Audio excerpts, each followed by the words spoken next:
अस्सलाम वालेकुम नाज़रीन, मैं मियां अनवारुल्लाह करामी एडवोकेट आपको अपने चैनल पर पेज पर खुशामदीद करता हूँ। हज़रात मोहतरम, आपके इल्म है कि पाकिस्तान मुस्लिम लीग की कैबिनेट का जो शहबाज शरीफ की क़यादत में नवाज शरीफ की आशीर्वाद से जो लंदन में इजलास हुआ था, वो बड़े बड़े फ़ैसला करने में नाकाम हुआ है। उसमें सिर्फ ये बात तय की गई है कि अपोजिशन को, यानी इमरान खान की पार्टी को, पूरे ज़ोरदार हुकूमती ज़राए इस्तेमाल करते हुए पूरे हकमियत के साथ उसको रोकने की ज़रूरत है। और साथ उन्होंने इसका भी इजहार किया है कि पेट्रोल की कीमतों में तो इजाफा नागुज़ीर है, और साथ इलेक्शन के बारे में भी अभी उनके अज़हान के अंदर कोई क्लियर कट फैसला नहीं है। कुछ लोगों का ख्याल है कि जल्द इलेक्शन के नतीजे में हम कामयाबी हासिल करेंगे, और शहबाज शरीफ का बिलखसूस ख्याल यह है कि मुझे एक तो मैंने चटखारा देना है अभी, यानी वजारत उज़्मा का, और मुझे अगर पूरा वक्त नहीं दिया जा सकता तो मैं फिर पाकिस्तान के अंदर इमरान खान को काउंटर करने की पोजीशन में नहीं हूँ। इस तरह के उन्होंने खदशात का, तहफ़्फ़ुज़ात का इज़हार किया है।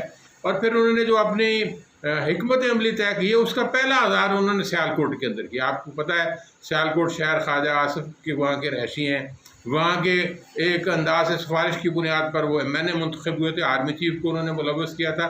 तो इस लिहाज से उनका ख्याल यह है, पहले ही पाकिस्तान तहरीक इंसाफ ने फैसलाबाद के अंदर और सियालकोट के अंदर मुस्लिम लीग के किलों को जड़ों से उखाड़ने की कोशिश की, और मज़ीद उस कोशिश के अंदर मुब्तला है। और आज जलसा रखा गया था, और हमारी इंतज़ामिया की बेबसी बेदली का ये एहसास करेंगे। 10 दिन तक वो पेंडिंग रखते हैं अपनी दरख्वास्त को भी। आपने अगर इब्तदा के अंदर पहले दिन फैसला कर लें कि हम ये जगह देने के लिए तैयार नहीं, हालांकि उस जगह पर बहुत से पहले इजलास मुनक्किद हो सके, वो खाली ग्राउंड प्लेट है, उसमें कोई मजहबी तकद्दुस मौजूद। मजहबी तकद्दुस तो मस्जिद के अंदर भी लोग जलसा करते हैं, गिरजाघर में भी जलसा हो सकता है, लेकिन वो गिरजाघर भी नहीं है, वो इबादत गाह नहीं है, वो लोगों के इकट्ठे होने की जगह है। पहले भी बहुत बड़े जलसे होते रहे, उसको बहाना बनाकर उन्होंने आखिरी दिन तोप व तफंग लेकर लाहौर से, सियालकोट से और मुख्तलिफ अजला की मुसल्लह गार्दें बुलवाकर पुलिस को वहाँ के उठाने की कोशिश की, उस्मान के डार को भी गिरफ्तार किया, कारकुनों को गिरफ्तार किया, तशद्दुद किया, नहते लोगों पर आंसू गैस फैलाई।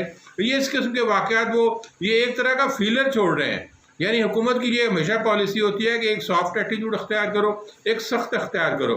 अगर सख्ती से बात आ जाए तो बड़ी अच्छी बात है, फिर आइंदा जलसों के अंदर भी वो इसी रवैये को जनाब हमजा शहबाज साहब इस्तेमाल करेंगे कि हमने पुरतशद्दुद अंदाज से तहरीक इंसाफ को घरों में घसीटना है। लेकिन उन्हें शायद इस बात का एहसास नहीं है कि तहरीक इंसाफ के कारकुनान अब वो कोई मम्मी डैडी कारकुनान रही, उनके अंदर भी बहादुरी, जुर्रत, दिलेरी, हिम्मत, ताकत आ चुकी है।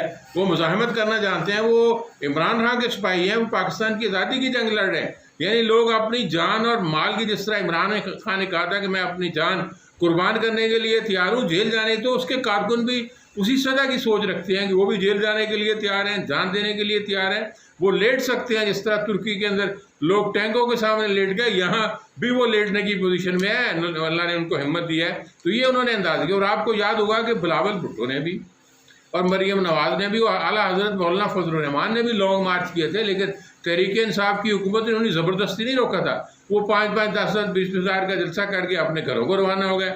और पाकिस्तान के अंदर इस रवायत को न डाला जाए, नई रीत ना पैदा की जाए कि जलसों को हमने पुरतशद्दुद अंदाज से रोकना है, लोगों को घरों से निकलने देना, लोगों को जेलों में डालना है, लोगों पर तशद्दुद करना है। वो पुलिस जो आज तहरीक इंसाफ के कारकुनों पर तशद्दुद करेगी, कल उनको मौका मिलेगा तो आपको जूत प्रदान करेगी।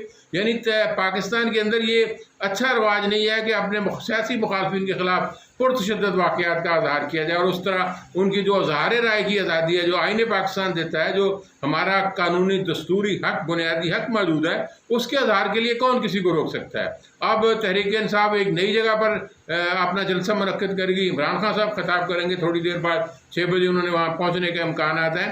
तो मैं ये समझता हूँ कि तहरीक इंसाफ का सियालकोट का जलसा बड़ा भरपूर होगा। यानी वो काम जो इमरान खान 20 तारीख के बाद करना चाहते हैं, अगर आप उनकी मुज़ाहमत करेंगे, रोकेंगे, तशद्दुद करेंगे, तो हर चौक और चौराहे पर जलसा मुनक्किद हो जाएगा, वहाँ नारेबाजी होगी हुकूमत के खिलाफ। और ये हुकूमत है इमरान खान की शायद मदद कर रही है कि ज़बरदस्ती जलसे जुलूसों को रोक कर, ताकि वो इमरान खान को जो लंबा देर की वक्त का इंतज़ार करना पड़ रहा है वो इंतज़ार न करें। वो तहरीक जो है भरपूर अंदाज से कल से या आज ही से शुरू हो जाए। और फिर दूसरा इम्तहान उनका फैसलाबाद के अंदर है। फैसलाबाद के जलसे को भी रोकने के लिए मुमकिन है वो कोशिश करें, उसके लिए भी तहरीक इंसाफ के कारकुन तैयार हैं। और अगली बात ये बात की जाए, एक इमरान खान ने एक और बात मीठे अंदाज से बात बल्कि वार्निंग दी है कि ऐसे लोग जो हुकूमत को हटाने में मुलव्वस थे मीर जाफ़र और मीर सादिक लोग, मैं उन सबको जानता हूँ और मैं बारी बारी सबके नाम इंकशाफ करूँगा, सबके किरदार को फाशगाब अल्फाज में बयान करूँगा ताकि उनका चेहरा लोगों के सामने। उसने ये कहा कि मैं उस वक्त ये अगर हमारे दुरानी को तवील किया गया, हमारी तारीख को मज़ीद इसको तवालत बख्शी गई और बर वक्त इलेक्शन का इंतखाब। उन्होंने कहा मैंने तो अपने फ़ोन ही बंद कर दिए हैं ताकि एस्टेब्लिशमेंट के बारे में उन्होंने बिल्कुल एस्टेब्लिशमेंट को मुखातिब करते हुए कहा है कि अगर आप ने ये जो हिस्सा लेने वाले थे उस साजिश के अंदर, मैं सबके नाम गुजारिश कर दूंगा लोगों के सामने, तो अगर इलेक्शन का इलेक्शन अनाउंस करें तब मैं आपके लिए मुज़ाकरात के लिए तैयार हूँ।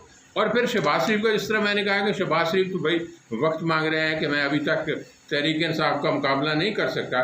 और फिर इमरान खान ने उन सहाफ़ियों से बात की, चंद और लोग शामिल थे जिन्होंने, इमरान खान ने पूरी ताकत और कुव्वत से अपना नुक्ता नज़र बयान किया है कि मैं मुल्क के अंदर एक बात जो उन्होंने बड़ी हैरान कन और परेशान कन की है, जो पाकिस्तान की अवाम समझते हैं, पाकिस्तान मुस्लिम लीग के लोग समझते हैं कि भाई खाता है तो लगाता भी है। वो कहते हैं इस किस्म की सोच जो नीचे नहीं है, ये बुलंदी के साथ मैंने उनको, वो गैर जानबदार लोग हैं जो न्यूट्रल, उनको ये बात बताई थी कि अगर ये हुकूमत को तब्दील करने की कोशिश की जाए तो पाकिस्तान के अंदर ना डॉलर की कीमत में इजाफा रुकेगा, ना महंगाई रुकेगी। हमने बड़ी मुश्किल से मईशत को संभाला दिया है, लेकिन वो समझते हैं कि ऊपर नीचे भी कोई ऐसा मामले, वो रिश्वत को भी बुराई नहीं समझते।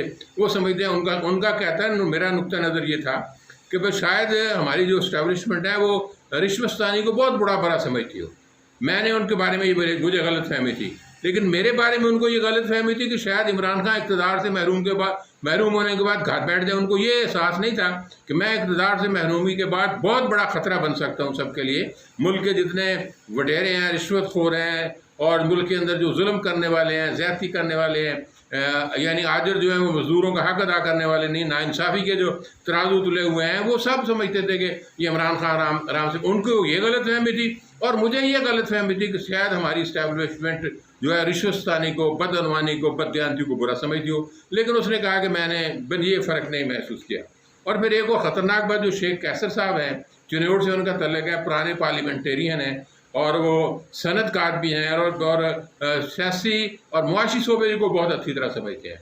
उन्होंने जनाब मिफ्ताह इस्माइल के बारे में बड़ी ही मनफी रिमार्क्स दिए हैं कि मिफ्ताह इस्माइल साहब तो 2 दफ़ा इलेक्शन हार चुके हैं, इन्हें इकानमी का कुछ पता नहीं है, इनकी मौजूदगी में इकानमी तबाह हो जाएगी, पाकिस्तान डिफ़ॉल्ट के करीब है और इस तरह ये मुनासिब नहीं लगता कि मिफ्ताह इस्माइल के हक़ में। और यानी इस किस्म की ख़तरनाक बात जो पाकिस्तान मुस्लिम लीग का एक